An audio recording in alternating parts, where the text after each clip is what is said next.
400 বছরের বেশি পুরনো ইতিহাসে নানান বাঁক পেরিয়ে আজও ঢাকার বুকে দাঁড়িয়ে আছে। এটি শুধুই একটি ঈদগাহ নয়, মুঘল স্থাপনার এক অনন্য নির্দেশনা, যা দেশের প্রথম ঈদগাহ হিসেবে পরিচিত। 1640 সালে তৎকালীন বাংলার সুবেদার দিওয়ান মীর আবুল কাসিমের উদ্যোগে নির্মিত হয় এই শাহী ঈদগাহ। সেই সময় বড় পরিসরে কোনো ঈদগাহ না থাকায় নগরের বাইরে খোলামেলা পরিবেশে ধানমন্ডিতে বেছে নেওয়া হয়। এটা আবু বিন কাসিমের অক্ষ স্টেটটা 400 বছর আগে এটা অক্ষ করে গেছিলেন। আগে যারা প্রাচীন এই ঢাকা শহরে যারা লোকজন ছিল না, তখন এখানে ওই শায়েস্তাকেরা আবু বিন কাসিমের ফ্যামিলির লোক ঈদের নামাজ পড়তেন।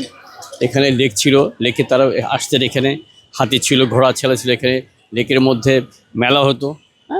এইভাবে পর্যায়ক্রমে চলে গেছে। এটা কাছে 7 মসজিদ এলাকা, এক সময় যেখানে জল ও স্থল পথে ছিল সহজে যোগাযোগ। ঈদগার পাশ দিয়ে প্রবাহিত হতো পাণ্ডু নদীর একটি শাখা, যা পরে বুড়িগঙ্গার সঙ্গে মিলিত হয়েছিল। আজ তা শুধুই ইতিহাস। শিয়া বাটার ও ভিটামিনে সমৃদ্ধ লিলি বিউটি সোপ, তারুণ্যময় উজ্জ্বল ত্বকের জন্য।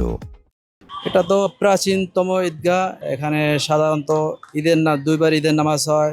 সপ্তাহে বিভিন্ন দূর দূরান্ত থেকে জানাজা আসে, এখানে জানাজা হয়। শুরুর দিক এটি ছিল মুঘল অভিজাতদের জন্য সীমিত। সুবেদার নায়েবে নাজিম ও উচ্চ পদস্থ কর্মকর্তারাই এখানে ঈদের নামাজ আদায় করতেন। তবে সময়ের সঙ্গে উন্মুক্ত হয় সবার জন্য, আর তখন থেকে দূর দূরান্ত থেকে মুসলিমরা এখানে ঈদের জামাতে অংশ নিতে শুরু করেন। আসতো না এখানে নামাজ, তারাই পড়তো, কি তার ফ্যামিলির লোকজন নামাজ পড়তো।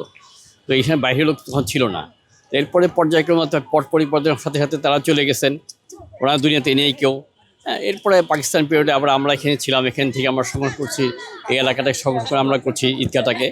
তো এখন ঈদগাহটা সংগ্রহ করছে ইয়েতে কি বলে এটাকে আরকুলি দেখাশোনা করছে, কিন্তু মোটামুটি তত্ত্বাবধানে আমরাই থাকি, আমাদের মসজিদ কমিটি তত্ত্বাবধান করে রাখি। স্থাপত্য রয়েছে বৈশিষ্ট্য, উচ্চ প্ল্যাটফর্ম, 4 কোণায় অষ্টভুজ বুরুজ আর চারপাশে উঁচু প্রাচীর। পশ্চিম দেওয়ালে এখনও টিকে আছে মুঘল আমলের নির্দেশনা, যেখানে রয়েছে প্রধান মেহরাব ও নকশা করা প্যানেল।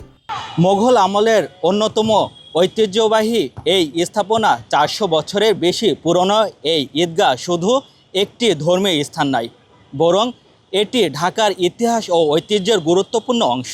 সময়ের পরিবর্তে নগরায়ণের ভিড়ে অনেক কিছু পরিবর্তন হলেও এই স্থাপনাটি এখনও তার প্রাচীন ইতিহাস ধরে রেখেছে। নয়ন মাহমুদ, RTV, ঢাকা।